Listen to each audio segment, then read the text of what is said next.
ધરમપુરમાં શંકર ધોધ ચોમાસાની શરૂઆત સાથે નવા નિર્મિત કુદરતી સૌંદર્યનો નજારો।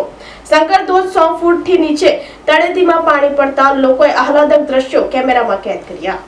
વલસાડ જિલ્લામાં પડેલા વરસાદને લઈ ધરમપુરમાં આવેલ શંકર ધોધ ઉપરથી પાણી વહેતા આહલાદક દ્રશ્યો જોવા મળ્યા હતા। ધરમપુર તાલુકા ખાતે આવેલ શંકર ધોધ 100 ફૂટથી નીચે તળેટીમાં પડતા નવા નીરના કુદરતી નજારોને જોતા સૌંદર્ય ખીલી ઉઠ્યું હતું।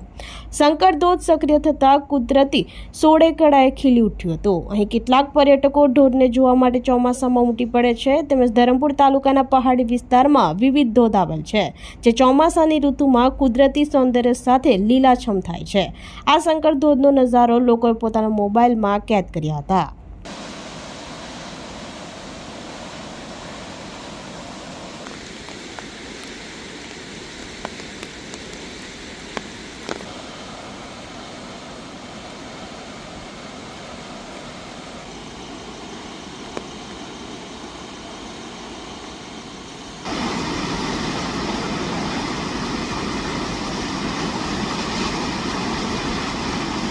આપણી સંકલ્પ ન્યૂઝ ચેનલને સબસ્ક્રાઇબ અને લાઇક કરો, બેલ આઇકન દબાવો, જેથી આવનાર ન્યૂઝ અપડેટ્સની નોટિફિકેશન આપના મોબાઈલ પર સૌથી પહેલા પહોંચે। Like, subscribe and share the video.